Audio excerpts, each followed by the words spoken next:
Christian parenting. Quit it! Stop that! What's wrong with you, kid? Today we're going to talk about discipline that shapes the heart. You don't want to miss it. Hi, my name is Ray Reno. Welcome to Family Vision with my parents, Dr. Rob and Amy Reno, strengthening families through practical, encouraging, and real conversations. Hello, Rob Reno here with Visionary Family Ministries. Welcome back to Family Vision. Thanks for taking this time to have these important conversations about our faith and our family relationships. Well, today we're going to talk about the number one thing that parents say frustrates them. If you survey parents, what's your biggest problem in your home? The number one thing that comes back from those surveys is discipline. We've got discipline issues. We've got bad behavior. Things are out of control. So what we're going to do is we're going to unpack some biblical principles of discipline. Christian discipline, biblical discipline, totally different than worldly discipline, or the way the world says that we should deal with bad behavior in our kids. Now, the Christian vision for discipline or dealing with bad behavior in the kids is totally different than the world's system of discipline or responding to bad behavior. And think about this word with me, discipline. What is the root word of the word discipline? Well, it's a disciple. You see, a discipline is a process by which a person becomes a disciple. So let's say you're teaching your children, you send them to karate class. They're learning the disciplines of karate. Well, they learn the disciplines of karate to become an expert or a follower of karate. Disciplines are a pathway. They're not the end goal. They're a process for helping a person become a disciple. So from a Christian standpoint, then, what's the purpose of discipline? The purpose of discipline is helping our children become disciples, helping them become followers of Jesus. Listen to a couple of these scriptures. Proverbs 6:23 says, this is Solomon writing to his son. He says, "For these commands are a lamp, and this teaching is a light, and the corrections of discipline are the way to life." Now look, I read this scripture and it sounds like a little bit of overstatement, okay? Solomon says to his son, the corrections of discipline are the way to life. It sounds like what he's saying is, hey, if you behave properly, then that's the way to life. Do good things, don't do bad things, that's the way to life. Well, we know that's not what the Bible teaches, and that's not what this scripture is all about either. It's not good behavior is the way to life. It's becoming a disciple, becoming a follower of God. That is the way to life. Here's another one, Proverbs 19:18.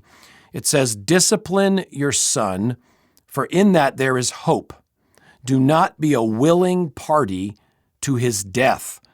Again, super strong phrase. Discipline your son, for in that there is hope. Do not be a willing party to his death. So, Rob, are you saying that if I fail to teach my child to behave well, that I'm a willing party to their death? No, that's not what the Bible teaches.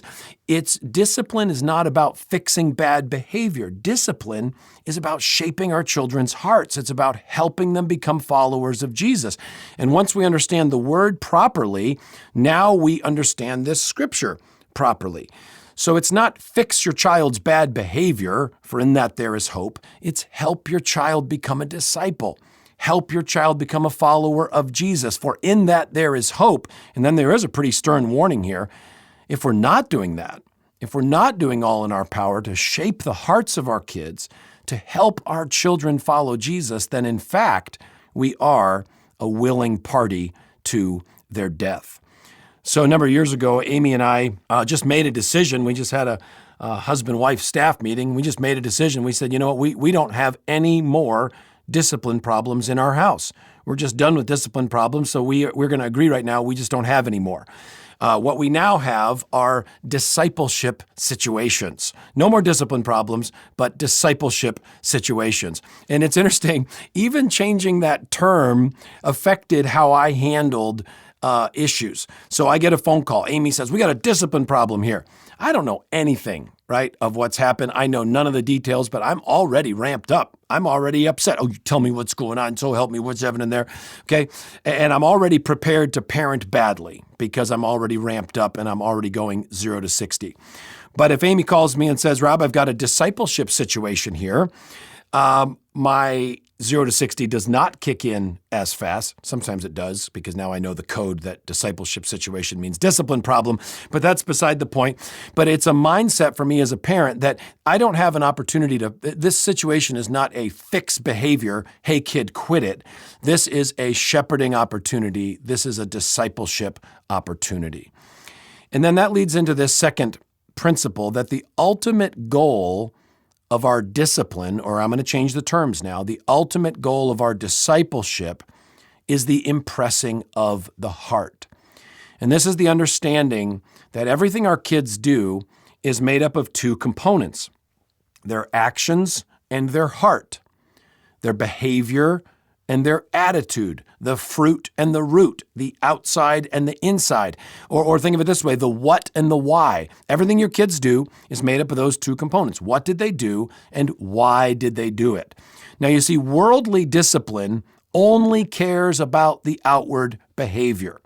So you ask your 13-year-old son to go clean his room. He says, fine, I'll go clean my room, my stupid room. You hear him go upstairs, you hear ga-bang, crash, and he's cleaning his room, and I'm going to make my bed. That's ridiculous. I just have to sleep in it again tonight. Why bother making it? I don't know if you ever heard a child go with that line of thinking, but it makes a lot of sense to me. Honestly, I've never really had a good comeback for why the bed should be made, even though we're sleeping in again tonight. Amy has a different view that the bed should be made. I see producer Todd giving me the thumbs up in there. Maybe it's a guy thing, girl thing. I don't know. All right, tangenting. So we have this young man. You tell him go clean his room. He mumbles and grumbles and complains and goes and cleans the room. Did he obey you? Well, yeah, he obeyed you. He cleaned his room. Did he honor you with his heart? Well, no. He mumbled and grumbled and complained all the way. Now, you see, the world says that what happened right there with that 13-year-old boy is totally fine. Look, do as you're told. You can mumble and grumble and complain all you want as long as you do what you're told. From a Christian perspective, that's just crazy.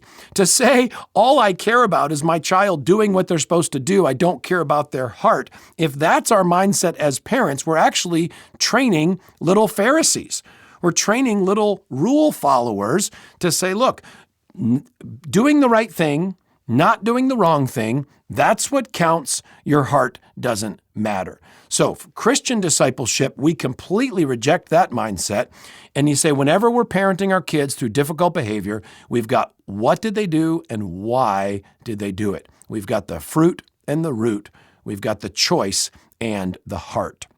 I want to give you a negative example of this in the Bible.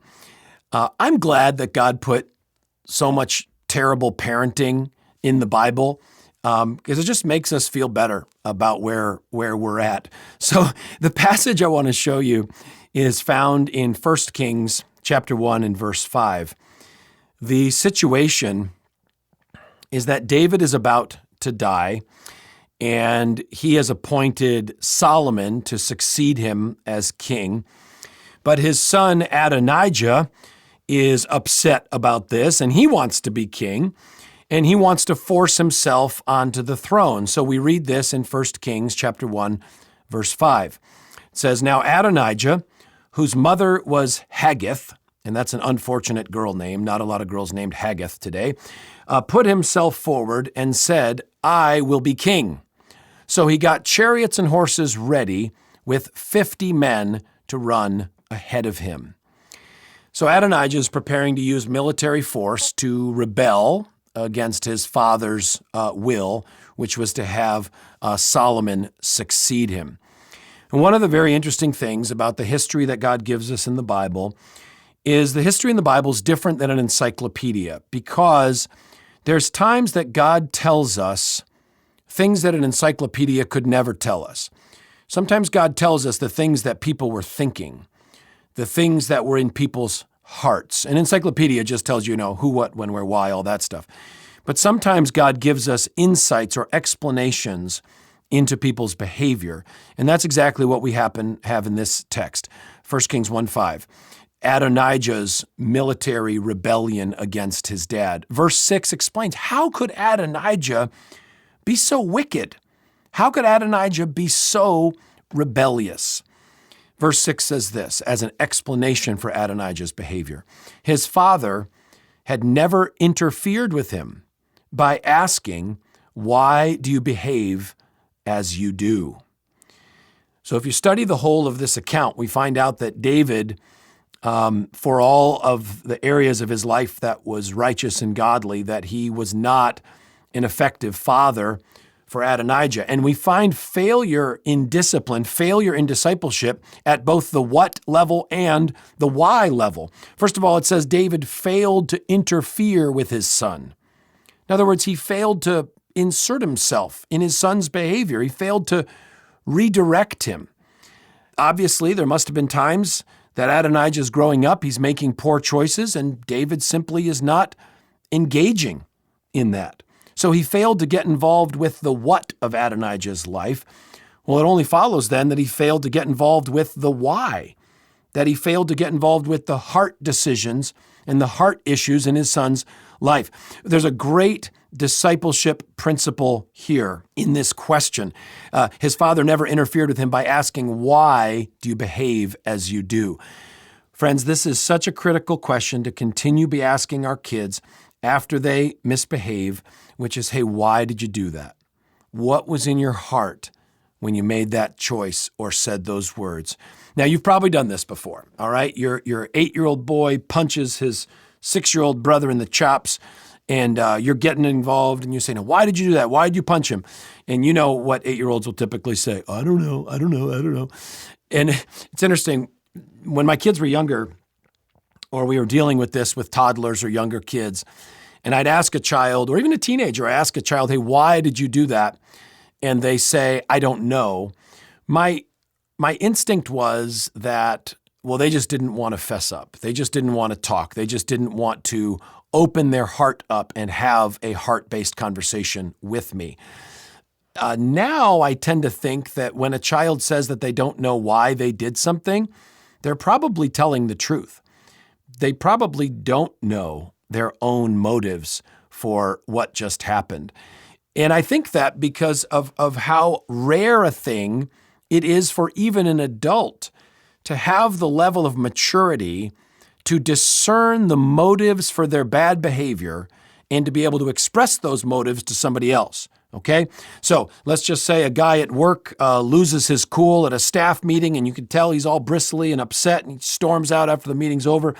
And then next week at the staff meeting, he says, hey, everybody, I just need to apologize to you. I kind of blew my stack last week, and the reason is I was hoping to get the promotion, but John over here got the promotion, and I was really bitter, angry, and jealous, and that jealousy kind of came out, and I just want to apologize to everybody. Nobody talks like that. Nobody blames their bad behavior on issues in their own heart. And you see this when celebrities get caught in bad behavior and they have to do their mea culpa on television, okay? They always say, well, that's not who I am. I'm like, well, actually, I think it is who you are because you did that. And you remember what Jesus says. I mean, how many of us have had this situation where maybe you're in an argument with somebody, it's usually a family member, but it could be a friend or coworker, and you're about to say something that you know you shouldn't say. Maybe it's just got some extra heat or extra attack or extra bitterness, and you can feel the words coming up out of your mouth. And you're like, I shouldn't say this. I shouldn't say this. You're like, no. And the words are coming out. And then after you said it, you're like, I can't believe I said that. Why did I say that? Well, the answer is to, why did you say it? Jesus says it's out of the overflow of the heart that the mouth speaks. So the reason why we say some of the really nasty things we shouldn't have said and we regret saying is that sentiment was in our heart.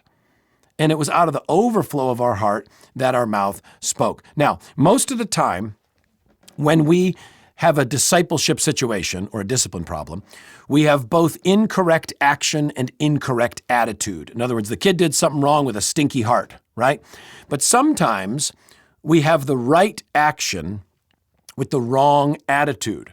Right action, wrong attitude. One example of this is, hey, you need to say you're sorry. And you've all done this before. Kid says, sorry. Now, you said to the child, say sorry, and they obeyed. The syllables sorry came out of the mouth. But you could tell in their heart they were bitter and angry and anything but sorry. So that's an example where you have the right behavior with the wrong heart. John Thompson calls this passive rebellion. There's outward compliance or obedience, but inward resentment, hostility, and disobedience in the heart. And I want to encourage you so strongly, don't let passive rebellion situations pass you by. Because if discipline or discipleship is ultimately about the heart, and we fail to address problems of the heart when we see them, we are training little Pharisees. Let me give you an example. Say you ask your 12-year-old daughter to clear the dishes, and she starts clearing the dishes. You say, why do I always have to do all the work in this family? It's Cinderella, Cinderella, Cinderella. All I do around here is work. And she's going back and forth, clearing the dishes and mumbling and grumbling and complaining. So is she being obedient? Yeah, she's being obedient. You asked her to clear the dishes, but obviously something's wrong. Now, my instinct in that situation is almost always wrong. And what my instinct is to, hey, little lady, when we do our chores in this family, we do them with a good attitude. So snap out of it and fix your attitude. I love that phrase. When we do this in this family, we do it this way. Amy was in the grocery store. This was a few years ago with Rush. Rush is 7 now, and he was probably 2. He was in the grocery store with Lissy. And Rush was walking down the grocery aisle, systematically knocking products off the shelf onto the floor. And Amy stops him, of course, and says, Rush, we don't do that. No, we don't. And Lissy said, well, apparently we do. Just a great line, right? We don't do that. That you're doing it right now. You are. Okay, back to my thing. So the girl is clearing the dishes, but she's mumbling and grumbling. My instinct is to say, hey, fix your attitude, young lady. Okay, bad parenting. What I want to ask God to help me do in that situation is to say, hey, honey, time out. Thank you for being obedient. Thank you for clearing the dishes. You're not in trouble. Let's go into another room and talk about this. And you go into another room and say, obviously, you're upset about something. Can you give me your heart? Can you tell me what's going on? Because obviously you're upset. Well, yeah, I'll talk to you. My 8-year-old sister, when I was 8, I had like a chore list and I did all these chores. Well, she has a chore list, but you know who does her chores? I do her chores. I do all the work around here and she does nothing. So, does this girl have a problem with being asked to do the dishes? No, she doesn't. She doesn't have a problem with chores. Whatever's going on in her heart is some kind of sibling issue, sibling rivalry issue, sibling justice issue. And if I had just said, hey, young lady, when we do our chores in this family, we do them with a good attitude, so snap out of it, I would have completely missed the discipleship situation that was presenting me. So just always thinking, I've got 2 things to deal with, the what and the why, the choice and the heart, the action and the attitude. Now, this whole subject of discipline that shapes the heart is a big part of Amy's and my book, Visionary Parenting, as well as our video Bible study, the 8-part video Bible study that you can do yourself or you can do with a group at church, also called Visionary Parenting. Those are available on our website, visionaryfam.com. Would love to get those resources into your hands so that you can really develop a game plan for how to respond biblically to bad behavior, whether that bad behavior is in your kids or in you. And I'm actually going to pick this conversation up with a part 2, and we're going to talk about some very practical examples of discipline that shapes the heart in our next episode of Family Vision.